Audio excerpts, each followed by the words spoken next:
Hey guys, welcome to the Homestead. I'm Jeff, the Homestead Dad, and this is the great frozen north. Actually, not really. We got some snow, but we can't complain. Actually, I can't complain at all because it's like 20 degrees here. I'm in a sweatshirt, an Under Armour sweatshirt, and subscriber LD Henson was like, "Hey dude, it's negative 40 here, so could be worse." And yes, that would be far, far worse. Okay, Scout, come on, let's go. So, I thought today was going to be a busier day because the big fella, Homestead Boy 1, had a swim meet he was supposed to swim in this afternoon. So I thought this morning was going to be a little bit more rushed so you could get there, and then we've got friends coming over this afternoon or this evening. But because of the weather, they canceled the swim meet. So we've got a little bit more time to do stuff, which probably means I will procrastinate on all the stuff that I need to get done. Come on, Scout. And still be rushing by the time our friends come over. Anyway, I'm heading out to milk. I'll see you guys in a bit.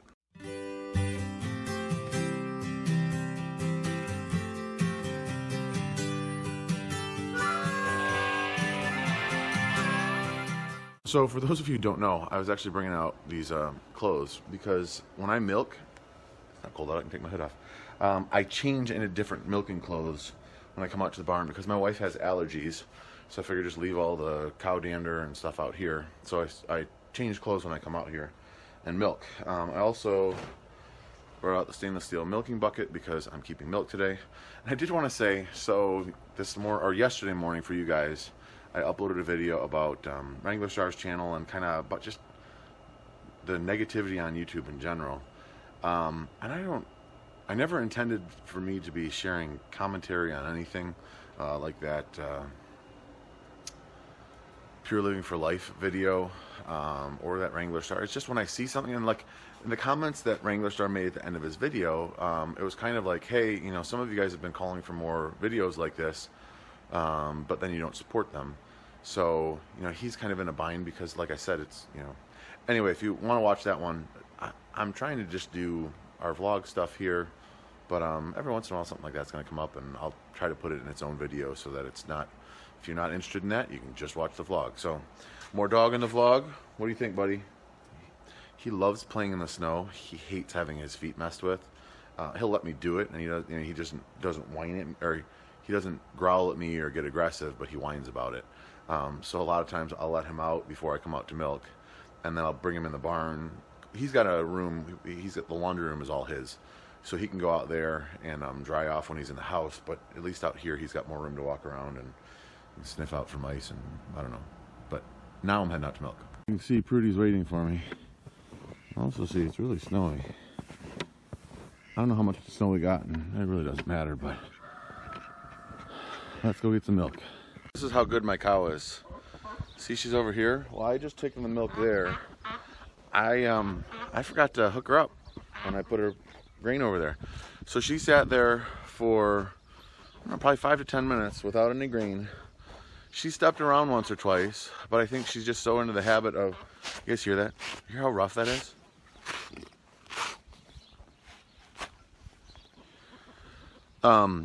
Sorry. Sat there and didn't move. I mean, she stepped like forward and back, but she didn't move at all. She could have walked away. You're a good cow. Yes, you are. Tell everybody. So I'm a good cow. Okay, I gotta go to the rest of the chores. So I don't know if you guys can see the spilled milk right here, right in here. Prudy didn't do that. I didn't do that. These guys did that. So when I keep milk for us, I try to do my best to clean Prudy off as best as possible. I wipe her down, and I'll wipe down her back because if she's outside, she'll get snow and stuff on her, and then it'll melt and it'll drip right down her into the bucket. So I try to brush her off, clean off her teats and everything with soapy water and a towel, and then do my best to keep everything out of it. So when I started, I was like 15 seconds in, and a big piece of hair floated right down into the bucket.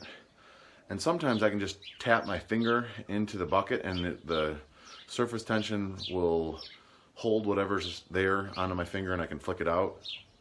But it didn't work. And I was like, I'm so, you know, I just started. So what I did was I dumped out the milk bucket into the pail, the plastic pail for the pigs, and started over. Well, then the chickens wanted to get to it. They couldn't reach their neck down far enough into the bucket, so they tried to perch on the bucket and knock the bucket over. But it's all good. Yeah, so I forgot to clip her in, but she just stood there. She's a good cow. What can I say? About when we get so much snow is the gate. I don't know if you guys can see because everything is just white. But like the gate opens up to here, but then when I go to push back, there's enough snow where it doesn't want to come and I have to force it back.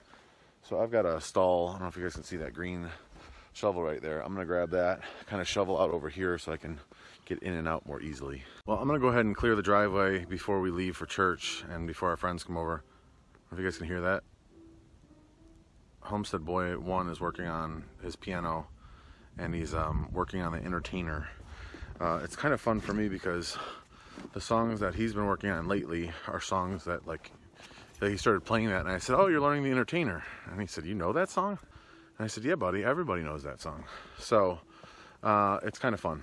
Anyway, I've got to clear this space right here in front of the door so that I can open the doors and get the tractor out. So some friends of mine posted on Facebook, they've got a front blade on their tractor as well as a back blade. So I've got the back blade, I don't have the front blade. I've used the bucket before, but the bucket just pushes forward, so it's fine for like lifting and then dumping, but you can't like plow so much with it. Right now I've just left this is the fork front, I can hang the forks on it. I'd love a plow on the front of there. So I started looking on Craigslist for people selling plows cheap, and there's a couple of them, like a 7 or an 8 foot plow that pivots, but I'd have to make some sort of, like I'd have to fabricate a mount to go on the front arms of those. And I'm not sure I'm capable of doing that. Maybe I'll find somebody who can do it for relatively cheap. Like if I can get a plow for 250 bucks and then somebody can fabricate something for me for 200 bucks, 250 bucks and have a plow, because that would make it super slick to plow on the front and then have the back blade in the back to clean stuff up. Yeah, but right now I don't need to be spending money on anything, so it's just going to remain a dream, but that's the way to do it. There's a couple different ways that I use the back blade when I'm plowing. The first way is if I know I'm going to be going over some grass, I'll always go backwards, because then the curve of the blade doesn't dig into the ground. So like right now, I'll go ahead and put it down, and it'll still push the snow, but hold on a second, let me see if I can get this. It'll still push the snow like that, and then as I get over here, I kind of lift up. So it didn't work as well because I'm trying to use the camera and stuff, but that way it kind of brushes over the snow. It still moves snow, but it doesn't dig into the ground. Also, when I go backwards, it cleans off the snow before it gets to the tires. I'll show you that when I get over here. So that part from where the blade is back is grass. From this part forward is gravel. So now I'm gonna pull with the blade and the curved side. It'll get more snow, and if I pull a little bit of gravel, it's no big deal. So let's see if I can show you guys that on the tractor here without wrecking the...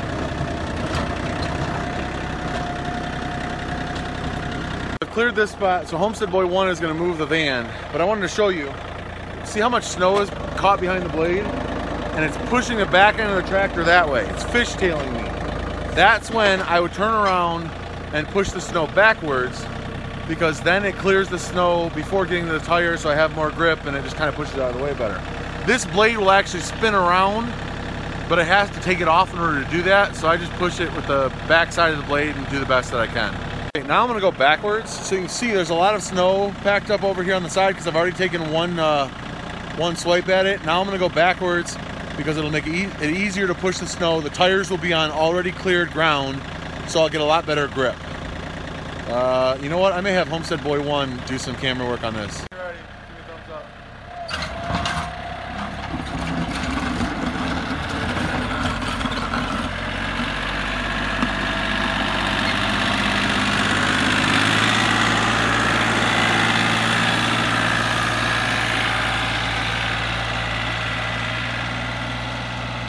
So you guys can see when I was backing up along there, a lot of it was flipping over top of the blade, which is fine. I can clean it up when I go forward. And that's why I try, when I first plow, I'll try to do the best I can to make it as wide as possible so I have places to move the snow.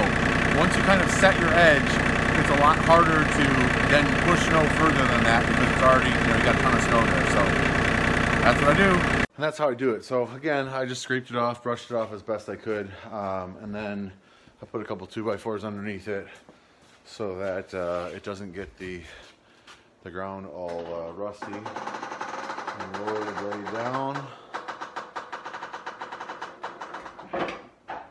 That way one of the kids can't mess around with it or have it dump on them because it's really heavy. And like I said, so this plow, if I pull this pin here, I can rotate the pin, or I can rotate the plow. I can use this arm here to move it. So it'll do a lot of different things. Like I said, I could flip it around and plow with it that way. It would just be more pain on my neck. My neck actually already hurts from yesterday, and I didn't plow for very long. I don't know if you guys can tell. So there's the wheel. This is how much further out the plow blade comes. So I'm able to plow outside of the wheels. This side, there's not as much overlap there. But the rounded side here doesn't catch and push the snow as well. So when I'm plowing backwards, it's kind of muscling it instead of scooping and moving. Whereas when I'm pulling forward, it kind of scoops everything and then flips it off this way. For those of you who plow, this is all old hat. I am by no means a tractor or a plow expert, but this is how I do it. Also, so when I was done with our driveway, I just quick did the road again, down and back to the hill, because we may have to go that way later.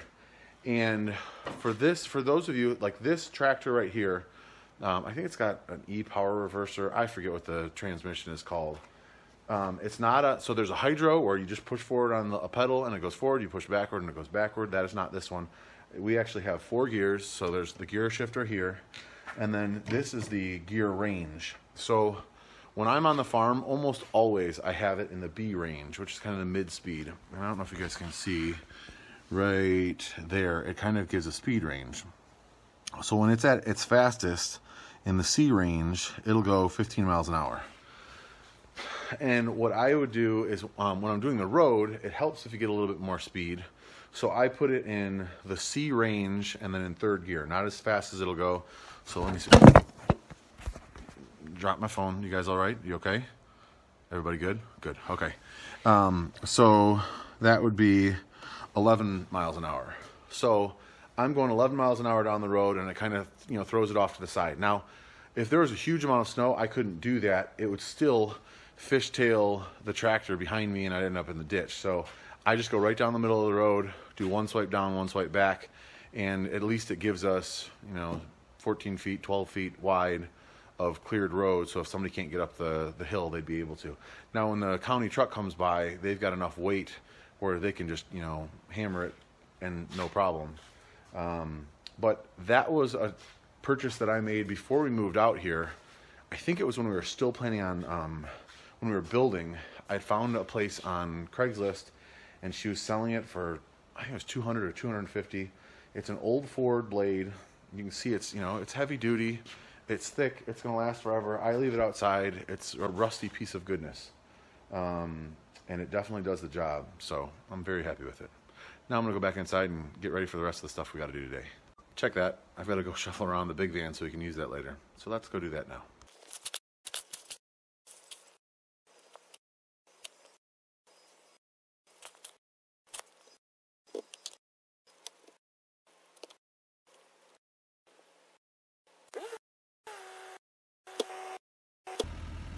I was going to plow or shovel all this, but I'm just going to wait, pull this out, and next time I get the tractor out, I'll scrape it off.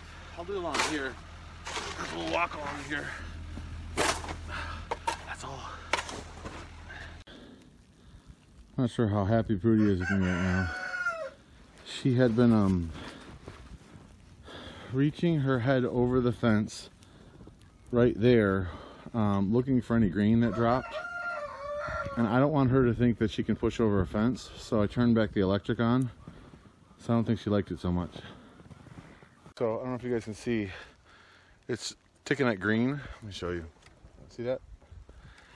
It's ticking at green, which means it's good. I haven't been using it because I haven't needed to, but I really don't want to have to chase a cow down or like find her and bring her home with a bucket. So I really don't want her leaning over the fence. So that's why I had to turn it back on. I may turn it back off again after she gets the idea that that's a no-no. But for now, I don't want her doing that. She's looking for a buddy. Don't worry, sweetheart. We're going to get some goats in a little while and you can play with them. The ducks and chickens don't quite play with her very well.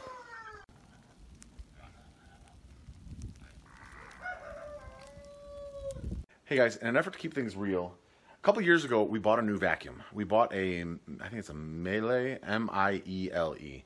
And we bought it on the suggestion of several friends. They had bought them, said they loved them.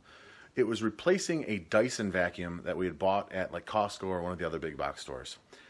And when we first got it, it worked great. You know, it was sucking awesome, like in a good way, sucking.